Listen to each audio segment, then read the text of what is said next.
अल्लाह के हबीब सरवरे कायनात सल्लल्लाहु ताला अलैहि वसल्लम इरशाद फरमाते हैं, अन्निकाहु मिन सुन्नती फमन रगीब अन सुन्नती फलैसा मिन्नी। जैसा कि अभी आपने हजरत के ज़बानी सुना कि मेरे आका फरमाते हैं कि निकाह करना मेरी सुन्नत है, और जिसने मेरी सुन्नत को तर्क किया वो हम में से नहीं है। जिसने मेरी सुन्नत को तर्क किया वो हम में से नहीं है। बिरादरान मिल्लत इस्लामिया, हर किसी को मालूम है कि शादी से पहले वाली जो रात आती है उसे हम और आप रत जगह की रात से याद करते हैं। उसे हम और आप रत जगह की रात को रत जगह की रात के नाम से याद करते हैं। और रत जगह की रात में होता क्या है, होना क्या चाहिए। आज हमारे कौम के ऐसे हाल हो गए हैं कि जब रत जगह की रात आती है तो वो काम करते हैं जो कभी शरीयत ने इजाजत ही ना दिया हो, जो कभी शरीयत ने करने का हुक्म ही ना दिया हो। लेकिन आज अली जनाब नूरुल ऐन साहब ने, ऐनुल हक साहब ने रत जगह की रात में मदीने वाले मुस्तफा का मिलाद सजाकर दुनिया वालों को ये पैगाम दे दिया। मदीने वाले मुस्तफा का मिलाद सजाकर दुनिया वालों को ये सबक दे दिया कि ऐ दुनिया वालों, रत जगह की रात में अय्याशियां नहीं की जाती है, रत जगह की रात में नाच और डांस नहीं किए जाते हैं, बल्कि रत जगह की रात में मदीने वाले मुस्तफा का मिलाद किया जाता है। रत जगह की रात में मदीने वाले मुस्तफा का मिलाद किया जाता है। बिरादरान मिल्लत इस्लामिया में ज्यादा वक्त ना लेकर के मैं अपनी गुफ्तगू की तरफ बढ़ने की कोशिश करता हूं।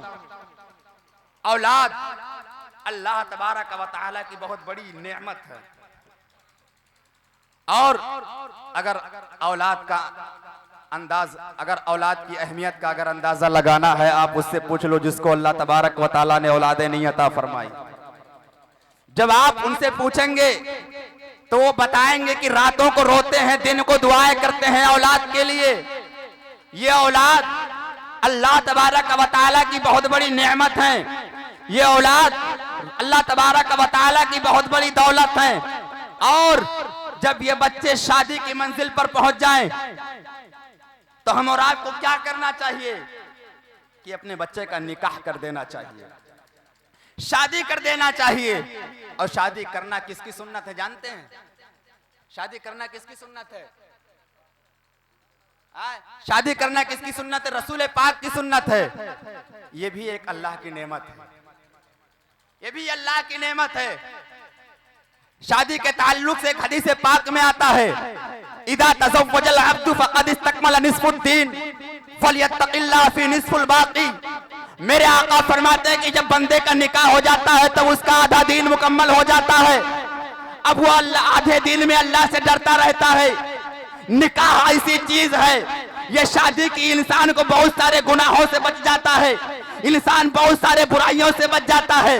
आखिर क्यों बच जाता है? इसलिए कि शादी करना किसी दुनियादार की सुन्नत नहीं है, बल्कि शादी करना मदीने वाले मुस्तफा की सुन्नत है, शादी करना रसूल अकरम की सुन्नत है। बिरादरान मिल्लत इस्लामिया, लेकिन हम और आपको चाहिए कि शादी को आसान करें।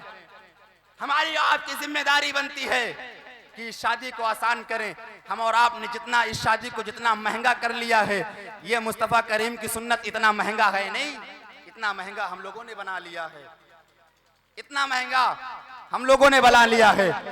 अल्लाह के हबीब सरवरे कायनात सल्लल्लाहु ताला अलैहि वसल्लम इरशाद फरमाते हैं कि शादी चार बुनियादी चीजों पर की जाती है। या इंसान माल को देखकर शादी करता है, या इंसान जो है हुस्न जमाल को देखकर शादी करता है, या इंसान अच्छा बड़ा खानदान को देखकर शादी करता है, या इंसान दीनदारी को देखकर शादी करता है। अब जरा मैं इसकी थोड़ी सी वजाहत कर दूं।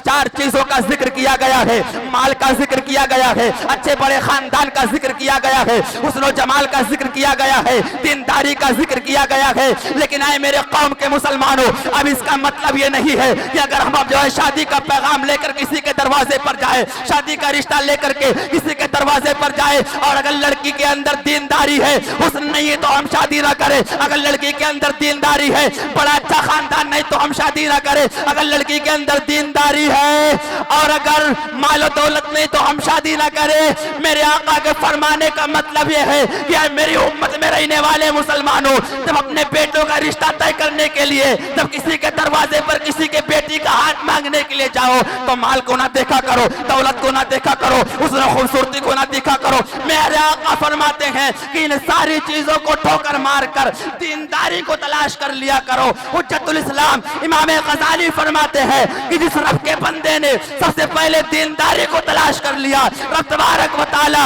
अपने फजल व करम से उसे हर चीज अता फरमा देता है। तकबीर, नारे रिसालत, मसलके आला हजरत, मसलके आला हजरत, वलमाए अहले सुन्नत, वलमाए अहले सुन्नत, जश्न ईद मिलादुन नबी, जश्न ईद मिलादुन नबी, नारे तकबीर, नारे रिसालत, सुभान अल्लाह। और फितरी तौर पर ये हमारी और आपकी आदत होती है कि जब शादी का जब रिश्ता तय करने के लिए जाते हैं, तो हम और आपकी जो नजरियात है, ये नजरियात लड़की के खानदान पर, लड़की के माल और दौलत पर, कि अगर अपने बेटे का रिश्ता इसे तय कर देंगे तो अपाची दी कि ना दी। हकीकत बात कह रहा हूं, हमारी नजर उसी पर रहती है। मैंने तो अपाची कहा था, लेकिन हमारे डॉक्टर साहब कहने बुलेट। ये हकीकत बात है यारो। ये किसका फरमान है? किसी दुनिया दार का फरमान नहीं, बल्कि मदीने वाले मुस्तफा का फरमान है, मालिको मुख्तार का फरमान है। अरे नबी पाक सल्लल्लाहु अलैहि वसल्लम ने इरशाद फरमाया कि इंसान की फितरी तौर पर यह आदत होती है कि जब वो शादी करने के लिए जब जाता है तो माल को देखता है, अच्छा बड़ा खानदान को देखता है, लड़की की हुस्न और खूबसूरती को देखता है। मेरे आका फरमाते हैं, ऐ अल्लाह के बंदे, जब तुम शादी करने के लिए जब किसी के दरवाजे पर जब रिश्ता देखने के लिए जाओ, तो माल को ना देखो, खानदान को ना देखो, अच्छे बड़े होने को ना देखो, बल्कि मेरे मुस्तफ़ा फरमाते हैं दीनदारी को देख लो, दीनदारी को तलाश कर लो। मेरे आका फरमाते हैं कि जब तुम दीनदारी को तलाश करके जब उस लड़की से तुम शादी कर लोगे, तुम्हारी दुनिया और आखिरत दोनों कामयाब हो जाएगी, दुनिया और आखिरत दोनों कामयाब हो जाएगी। आपने अबुल अजवद अद्दौली का नाम सुना होगा आपने। कारी साहब ये इराक के रहने वाले थे, बहुत बड़े शायर थे अपने वक्त के। एक दिन अपने बेटों को इकट्ठा किया, डॉक्टर साहब गौर से सुनना, इकट्ठा किया, इकट्ठा करने के बाद में कहा कि ऐ मेरे बेटो, जब तुम छोटे थे तब भी तुम पर मेरा एहसान था, जब तुम बड़े हुए तब भी तुम पर मेरा एहसान है, लेकिन ऐ मेरे लाल, तुम दुनिया में पैदा भी नहीं थे, उस वक्त मेरा एहसान तुम पर था। बेटों ने कहा अब्बू जान, ये तो बात समझ में आती है, छोटा था तो आपका एहसान, बड़ा हुआ तो आपका एहसान, लेकिन पैदा नहीं हुआ था तब कौन एहसान था? तो बाप ने कहा बेटो, जब मैं जवानी की दहलीज पर जब कदम रखा और जब मेरे घर में जब शादी की बात चलने लगी कि अब शादी कर देना चाहिए, रिश्ता तय कर देना चाहिए, तो अबुल अजवद अद्दौली ने कहा मैंने, ऐ बेटो, मैंने अपने दिल में फैसला कर लिया था, अपने दिल में अहद कर लिया था कि जब मैं शादी करूंगा तो किसी दुनियादार से नहीं करूंगा, जब मैं शादी करूंगा तो मदीने, मैं शादी करूंगा तो किसी दुनियादार से नहीं करूंगा, बल्कि जब मैं शादी करूंगा तो एक परहेजगार लड़की से शादी करूंगा। ऐ मेरे बेटो, मैंने दुनिया में रहकर ये फैसला कर लिया था, जब मैं रिश्ता लेकर के जब किसी के दरवाजे पर जाऊंगा तो मैं माल को नहीं देखूंगा, मैं हुस्न खूबसूरती को नहीं देखूंगा, अच्छा बड़ा खानदान को नहीं देखूंगा। ऐ मेरे बेटो, मैंने दुनिया में रहकर ये फैसला कर लिया था कि मैं जो है मालो दौलत को नहीं देखूंगा, हुस्न खूबसूरती को नहीं देखूंगा। ऐ मेरे बेटे, मैंने फैसला किया था, मैं रिश्ता जब लेकर के जब किसी के दरवाजे पर जाऊंगा तो इन सारी चीजों को ठोकर मार कर मैं लड़की के अंदर दीनदारी तलाश कर लूंगा, सारी चीज को ठोकर मार कर दीनदारी तलाश कर लूंगा। बेटों ने कहा अब्बू जान ये तो आपका अपना फायदा था, इसमें हमारा फायदा क्या है? तो बाप ने जवाब दिया था कि बेटे तुम्हारा फायदा इसलिए है कि जो मैंने अपने दिल में फैसला किया था कि मैं एक दीनदार लड़की से शादी करूंगा, और शादी होने के बाद में जब वो औरत हमारी शरीक हयात बनकर जब हमारे घर में कदम रखेगी, जब रब तबारक व तआला उसकी कोख से बच्चा पैदा फरमाएगा, तो मेरी बीवी मेरी शरीक हयात अपने बच्चों की परवरिश दुनियादार के जो है माहौल में रहकर नहीं करेगी, बल्कि इस्लाम के दायरे में रहकर के करेगी, बल्कि इस्लाम के दायरे में रहकर करेगी। और कारी साहब हमारा तो ईमान और यकीन कहता है कि जब इस तरह से बाप हो और इसी तरह से मां मुत्तकी परहेजगार हो, तो बेटा पैदा होने वाला कोई दुनियादार नहीं होता है, बल्कि अपने वक्त का सलाहुद्दीन अय्यूबी होता है, बल्कि अपने वक्त का सलाहुद्दीन अय्यूबी होता है। और एक हदीस पाक मैं आपको सुनाता हूँ। मैं अभी जल्दी एक कारी साहब की शादी में गया था, तो वहाँ निकाह पढ़ने से पहले महर के लिए झगड़ा हो गया। कोई कह रहा नहीं 80,000 होना चाहिए, कोई कह रहा नहीं 1 लाख होना चाहिए, तुम्हारे पास तो स्कॉर्पियो है, इतना देना चाहिए। लेकिन सहाबा की जिंदगी देखो, एक औरत आई बारगाहे नबी में हाजिर हुई और कहने लगी मेरे आका कोई नहीं है, मेरी जिंदगी के मुताल्लिक आप जो फरमाए फैसला करें, मैं आपकी बातों पर अमल करूंगी। एक सहाबी रसूल बैठे देख रहे थे, जब इतना सुना तो वो दौड़कर आका की बारगाह में हाजिर हुए और जानवे अदब को तय किया, मौला एक बात कहें, सरकार इस औरत से हमारा निकाह करा दीजिए, इससे हमारी शादी करा दीजिए। आका ने मुस्कुराकर फरमाया सहाबा जाओ इसका महर अदा करने के लिए कुछ ले आओ। साहबी रसूल दौड़े गए, वापस आए, या रसूल अल्लाह कुछ नहीं मिला। ऐ साहबा कुछ तो महर देने के लिए तुमको लाना पड़ेगा, जाओ एक लोहे की अंगूठी ही ले आओ। साहबी रसूल गए दौड़कर, फिर वापस आए, या रसूल अल्लाह वो भी नहीं मिला। तो मेरे आका ने फरमाया आखिर तुम्हारे पास है क्या? साहबा ने कहा या रसूल अल्लाह मेरे पास एक चादर है। या रसूल अल्लाह मैं आधा फाड़ कर उसको दे दूंगा, आधा फाड़ कर मैं ले लूंगा। मेरे आका ने फरमाया नहीं, बल्कि महर अदा करने के लिए तुमको कुछ न कुछ देना ही पड़ेगा, ऐसे काम नहीं चलेगा। साहबी रसूल बैठ गए, मुंह फेर कर बैठे रहे, थोड़ी देर के बाद चलने लगे। मेरे आका ने इरशाद फरमाया साहबा इधर आओ। साहबा दौड़कर बारगाह नबी में हाजिर हुए।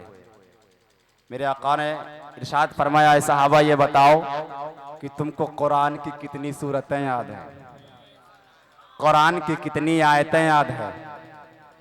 अब सहाबा गिनाने लगे कि अल्लाह के रसूल हम बीमारों के तबीब मुस्तफ़ा जाने रहमत सल्लल्लाहु ताला अलैहि वसल्लम, मुझे सूरह इखलास याद है, मौला मुझे सूरह नास याद है।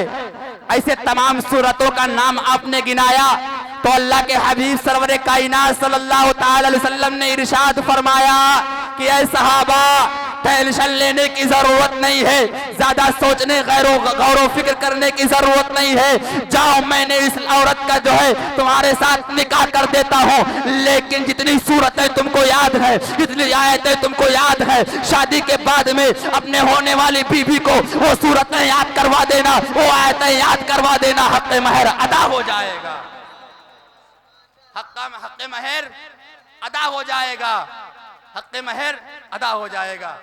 ये सहाबा की जिंदगी हुआ करती थी। ज्यादा वक्त तो नहीं हो रहा था, हाँ बता दीजिएगा। लेकिन आज हमने शादियों को तमाशा बना लिया, शादियों को हमने मजाक बना लिया है। और मैंने देखा है कि जब इंसान शादी में जाता है, घर से बारात निकलती है और गालिबन आज से चंद दिन पहले मैं देखा कि हमारे मदरसे के सामने से कुछ गाड़ियां गुजर रही थी, तो दिगरे बाद हमने कहा या अल्लाह कौन सी गाड़ी आ रही जो लाइन लगी हुई खत्म नहीं हो रहा है। तो गेट खोलकर मैंने देखा और अपने दिल में सोचा कि या अल्लाह ये किका ज़बा करे जाता है आज। अच्छा हमको जाने में कोई दिक्कत नहीं होती है, हम तो आराम से बेहतरीन उम्दा लिबास पहनकर बारात के नाम पर पहुंच जाते हैं, लेकिन जिसके दरवाजे पर पहुंचते हैं क्या कभी उसके दिल के दर्द को आपने समझा है? क्या कभी समझा? कभी नहीं समझा आपने, और समझाने की जरूरत भी नहीं है आपको, इसलिए कि आप किसी के बारात में जाते हैं तो आपके दरवाजे पर भी कोई आता है, आपसे बेहतर कोई नहीं जान सकता है। तो मैंने ये देखा कि बहुत सारी ऐसी लड़कियां हैं, बहुत सारी ऐसी औरतें हैं जो गरीबी की आलम में हैं और उम्र दराज हो गई हैं, शादी करने के लायक हो गई हैं, लेकिन पैसे ना होने की वजह से गरीबी की हालत में उन्होंने अभी तक अपने औलादों की शादियां नहीं कर पाई हैं। उसका जिम्मेदार कौन होगा?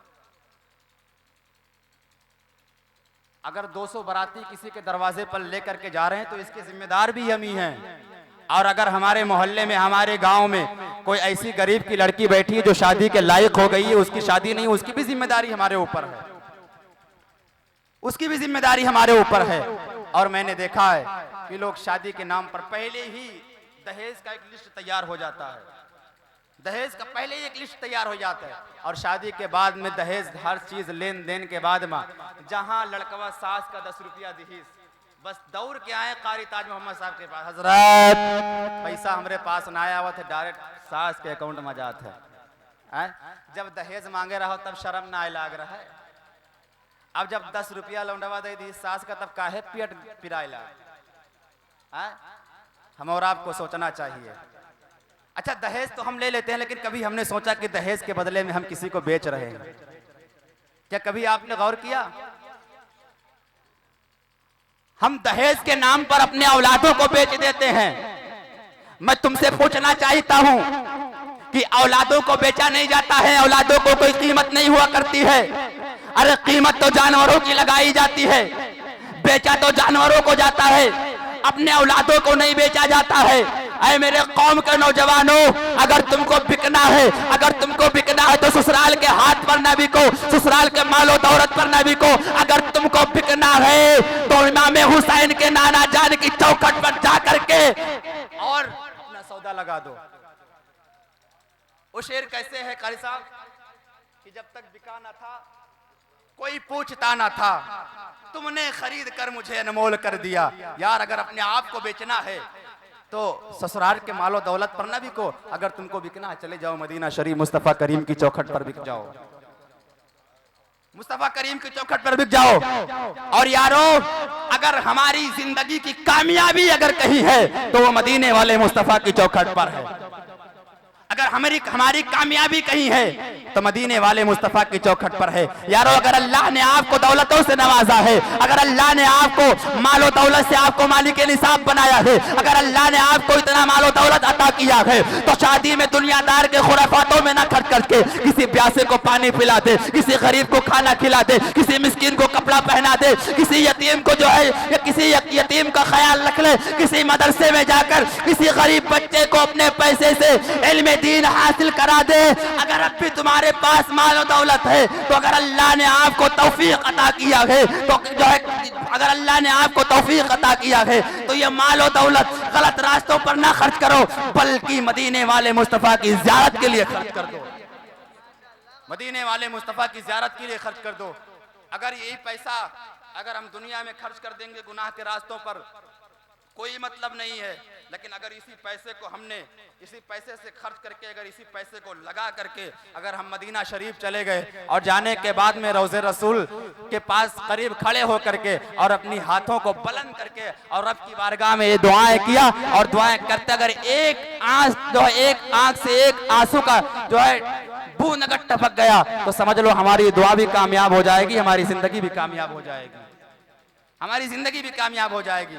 यार, हमने इस्लाम का मजाक बना कर रखा है। मैं आपको बताऊं कि इस्लाम है क्या, इस्लाम किस चीज की दावत देता है, इस्लाम क्या करने का हुक्म देता है।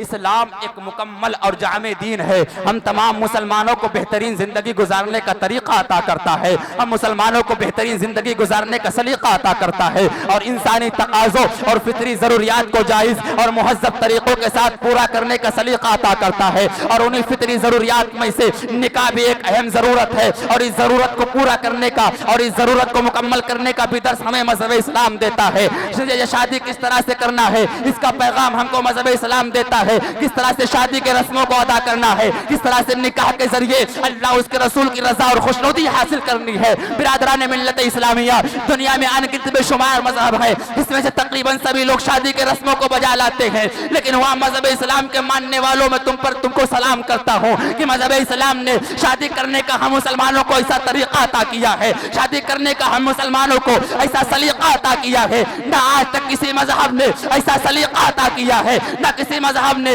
ऐसा तरीका बताया है, ना किस कोई जो है सुबह कयामत तक ऐसा तरीका बताने वाला पैदा होगा। ये इस्लाम की शान है, इस्लाम की ये शान है। और आगे चलो, अल्लाह तबारक व तआला निकाह में इंसान के लिए बहुत से दीनी और दुनियावी फायदे रखा है। मसलन मुआशरती फायदे, खानदानी फायदे, अखलाकी फायदे, समाजी फायदे, नफ्सियाती फायदे, गर्ज की तमाम फायदों और खूबियों का दूसरा नाम निकाह है। तमाम खूबियों का दूसरा नाम निकाह है। बिरादरान मिल्लत इस्लामिया, निकाह खानदान को वजूद बख्शता है, समाज को तसव्वुर देता है, घर गृहस्थी का निजाम कायम करता है। जो है निकाह इस्लाम के जो है जरिए नस्ल आदम की हिफाजत का पैगाम देता है, उसमें किसी भी तरह के रुकावट को नापसंद करता है। यहाँ तक कि एहसास बंदगी और शऊर जिंदगी के लिए इबादत से ताबीर फरमाया है। जैसा कि मेरे आका ने इरशाद फरमाया कि अन्निकाहु मिन सुन्नती, निकाह करना मेरी सुन्नत है। फिर मेरे आका ने एक मकाम पर निकाह को आधा ईमान भी करार दिया है, इसलिए कि ये निकाह आधी परहेजगारी तक पहुंचाती है। ये निकाह ही, ये शादी ही मुकम्मल परहेजगारी की वादी का मुसाफिर बनाती है। शादी ही मुकम्मल परहेजगारी की वादी का मुसाफिर बनाती है। आपने नाम सुना होगा हजरत अब्दुल्ला बिन मसऊद रज़ी अल्लाह ताला अन्हु। आप फरमाया करते थे कि अगर मेरी उम्र से सिर्फ अगर 10 दिन भी बाकी रह जाए तो मैं निकाह कर लूं, मैं शादी कर लूं, इसलिए कि बगैर शादी शुदा की जो है होने की हालत में मैं रब तबारक व तआला से मुलाकात करने को पसंद नहीं करता हूं। और हजरत बशर हाफी रहमतुल्लाह ताला अलैह, इनका नाम आपने सुना होगा। इनके इंतकाल के बाद में लोगों ने ख्वाब में देखा और देखने के बाद में पूछा कि आप दुनिया में रहकर अल्लाह की इबादत किया करते थे, मुत्तकी और परहेजगारी में रहकर अपनी जिंदगी को गुजारा करते थे।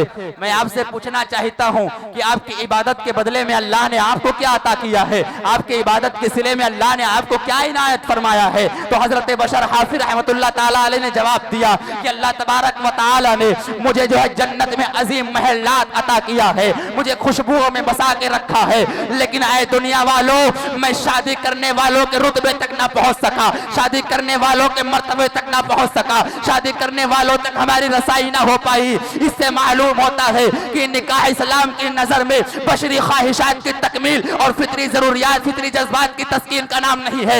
इस्लाम जो है, इस्लाम निकाह इस्लाम की नजर में सिर्फ इंसानी ख्वाहिशात को मुकम्मल करने का नाम नहीं है, बल्कि इस्लाम की नजर में निकाह रहमत और नूर और बरकत के नाजिल होने का बात है। जो है सादतों से जो है दारैन की सादतों से मुस्तफीज होने का जरिया है, अल्लाह उसके रसूल को राजी करने का सबब है। बिरादरान मिल्लत इस्लामिया, अब क्यों ना हो, इसलिए कि निकाह करना किसी दुनियादार की सुन्नत नहीं है, बल्कि मदीने वाले मुस्तफा की सुन्नत है, बल्कि मेरे आका की सुन्नत है। बिरादरान मिल्लत इस्लामिया, और जो मेरे आका की सुन्नत हुआ करती है वो रहमत और नूर से ममलू और मशकून हुआ करती है, और रहमत नूर से पुर और लबरेज हुआ करती है। तभी तो किसी शायर ने क्या खूब कहा था कि मुस्तफा ने जो किया है खैर है वो गैर से, मुस्तफा ने जो किया है खैर है वो गैर से, हर तरह के फायदे हैं सुन्नते सरकार में।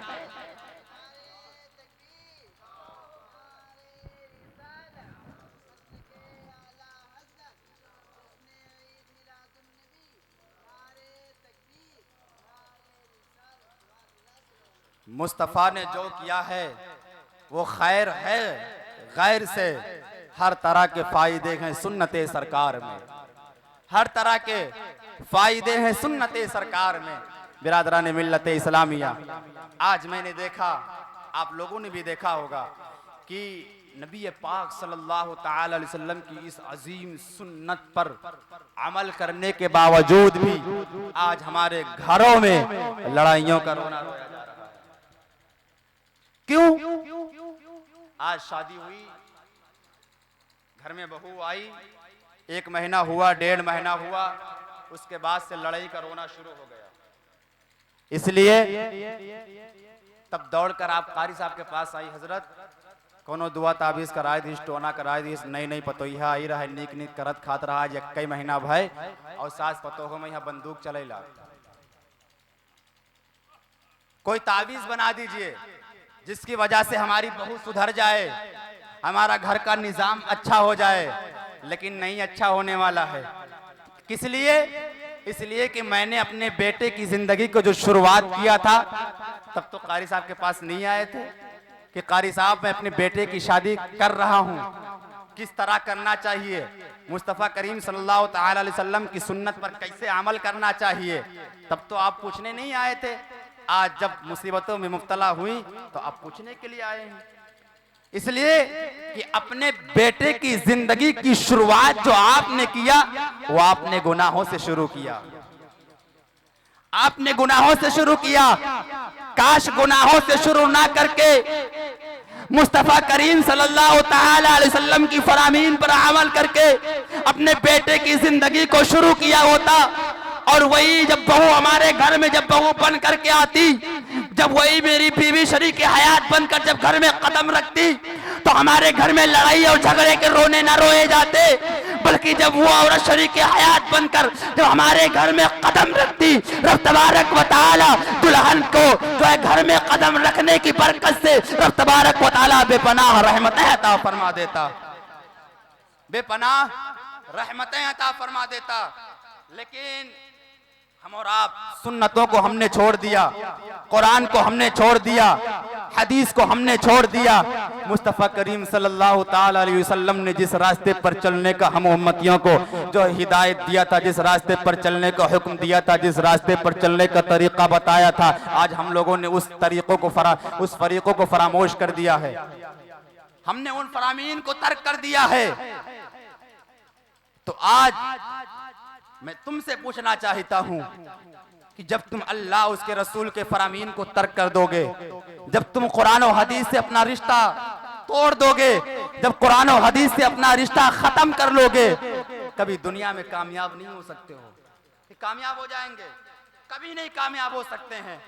देखो एक बात मैं आपको बता दूं, एक होता है कि नबी पाक सल्लल्लाहु ताला अलैहि वसल्लम की सुन्नत अदा करना, और एक होता है नबी पाक सल्लल्लाहु ताला अलैहि वसल्लम की सुन्नत पर अमल करना। तो अदा करने से कुछ नहीं होने वाला, जो कुछ भी होने वाला है वो अमल करने से होने वाला है। अमल कैसे करना है?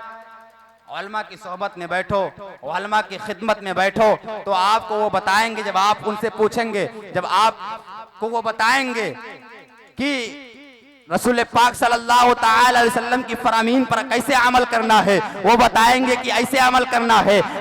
जब उनसे तुम परेशानियों का जिक्र करोगे तो वो बताएंगे कि अल्लाह के रसूल सल्लल्लाहु ताला अलैहि वसल्लम ने हम और आपको जिस रास्ते पर चलने का हुक्म दिया है, हमने उस रास्ते को तर्क कर दिया है। अल्लाह के हबीब ने जिस रास्ते पर चलने को हम और आपको तरीका बताया था, हमने उन तरीकों को फरामोश कर दिया है। अल्लाहु अकबर। फिर ये बताएंगे कि आज भी अगर ये हमारे कौम के मुसलमान मुस्तफा करीम सल्लल्लाहु ताला अलैहि वसल्लम की सुन्नतों पर अमल करना शुरू कर दे, मुस्तफा करीम सल्लल्लाहु ताला अलैहि वसल्लम की बतलाए हुए रास्तों पर जो है चलना शुरू कर दे, तो इंशाअल्लाह तबारक व तआला हमारी जिंदगी दुनिया में कामयाब रहेगी और मरने के बाद कब्र में भी काम रहेगी।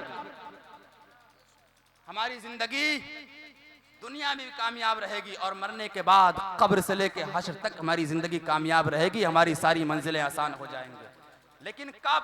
जब मुस्तफ़ा करीम सल्लल्लाहु ताला अलैहि वसल्लम की सुन्नतों पर अमल करेंगे, जब मुस्तफ़ा करीम सल्लल्लाहु ताला अलैहि वसल्लम की जो है बातों पर जब अमल करेंगे आप। आज यही वजह है कि हमने उन तरीक़ों को छोड़ दिया है, हमने उन कानून को छोड़ दिया है। बिरादरान मिल्लत इस्लामिया, अगर आपको इस दुनिया में कामयाबी हासिल करना है, अगर आपको इस दुनिया में अगर एक बेहतरीन जिंदगी गुजारना है, तो दुनियादार को ठोकर मार दो, जो है दुनियादार को ठोकर मार दो। जमाना गाली देता है, गाली देने दो। जमाना बुरा भला कहता करता है कहने दो, जमाना शराब पीता है पीने दो, जमाना हरामखोरी करता है करने दो, जमाना शराब नोशी करता है करने दो, लेकिन हम और आपको करने की इजाजत नहीं है। हम और आपको जो है करने का इजाजत मजहब इस्लाम ने नहीं दिया है, इसलिए कि हम मुसलमान हैं, हम मजहब इस्लाम को फॉलो करने वाले हैं, हम मजहब इस्लाम के मानने वाले हैं। और मजहब इस्लाम के मानने वालों का यह अकीदा हुआ करता है कि या रसूल अल्लाह, उन्हें जाना उन्हें माना, न रखा गैर से काम। लिल्लाहिल हम्द में दुनिया से मुसलमान गया, लिल्लाहिल हम्द में दुनिया से मुसलमान गया। यारो ये शराब नोशी, ये ज़नाखोरी, ये मक्कारी, ये अय्याशी हमारे मजहब में नहीं है, ना ही हमारे मजहब में है, ना ही हमारे उलमा ने सिखाया, किसी को न बताया। लेकिन फिर भी आज हमारे कौम के नौजवान गुनाहों में मुब्तला हैं, शराब नोशी करते नजर आ रहे हैं, हरामखोरी करते नजर आ रहे हैं, ज़नाखोरी करते नजर आ रहे हैं। मैं आपसे पूछना चाहता हूँ, ये चंद दिन की जवानी है, बुढ़ापा भी आएगा। ये चंद दिन का बचपना है, जवानी आएगी। अगर अल्लाह ने जवानी अता किया तो बुढ़ापा भी आएगा। तो अगर अपनी जवानी को अगर अल्लाह ने अता किया है तो अपनी जवानी को गुनाहों के दलदल में ना खर्च करो, दुनियादार के रास्तों पर ना खर्च करो, बल्कि मदीने वाले मुस्तफ़ा के जो है मदीने वाले मुस्तफ़ा के बतलाए हुए रास्ते पर खर्च कर दो, मदीने वाले मुस्तफ़ा की सुन्नतों पर अमल कर दो। अगर इस जवानी को लुटाना है, अगर इस जवानी को अगर ख़त्म करना है तो यारो आज भी आपके गाँव में अल्लाह का पाकीज़ा घर बनाया गया है, अल्लाह का एक दरबार बनाया गया है। आओ पलट कर अल्लाह के पाकीज़ा घर में आओ, आने के बाद में अल्लाह को राजी करो, अपने सर को सजदे में रखकर रो रो कर रब की बारगाह में दुआएं करो। मौला परवरदिगारे आलम, तूने मुझे ये जिंदगी अता किया है, मौला मैंने अपनी जिंदगी में आहद कर लिया है कि जब तक मेरी जिंदगी दुनिया में रहेगी, जब तक मेरे जिस्म में जान रहेगी, जब तक मेरे जिस्म में सांस बाकी रहेगी, ऐ मौला परवरदिगारे आलम मैं गुनाह के रास्तों पर नहीं जाऊंगा। ऐ मौला परवरदिगारे आलम दुनिया के खुराफातों पर नहीं जाऊंगा, दुनियादार के बताए हुए रास्ते पर नहीं अमल करूंगा। मौला मैं तेरी जो है मस्जिदों को, मौला तेरे घरों को अपने सजदों से आबाद करूंगा। मौला मदीने वाले मुस्तफ़ा पर दरूद पाक पढ़ूंगा। मौला मदीने वाले मुस्तफ़ा की बारगाह में जो है रो रो कर गिड़गिड़ा कर मैं दुआएं करूंगा। और जब इस तरह से हम और आपका ये अकीदा हो जाएगा कि अल्लाह ने हम और आपको जो जिंदगी अता किया है, ये जिंदगी दुनिया के गुनाहों में नहीं खर्च करेंगे, बल्कि अल्लाह के पाकीज़ा घर में जा करके अपनी जिंदगी को इबादत करते करते खत्म कर देंगे। जिस तरह से हमारा आपका जब ये सोच हो जाएगा, हम और आपके जब हमारे और आपके अंदर अल्लाह का खौफ पैदा हो जाएगा, हमारे दिल में रसूल की मोहब्बत पैदा हो जाएगी, तो कसम खुदा की मैं कहता हूँ हमारी जिंदगी जो है हमारी जिंदगी कामयाब हो जाएगी। मैं अल्लाह की बारगाह में दुआ करता हूँ कि मौला हम सबको इन तमाम सारी बातों पर अमल करने की तौफीक और रफ़ीक अता फरमा। अस्तगफिरुल्लाह रब्बी मिन कुल्लि ज़ंबि व अतूबु इलैहि, अशहदु अल्ला इलाहा इल्लल्लाहु व अशहदु अन्ना मुहम्मद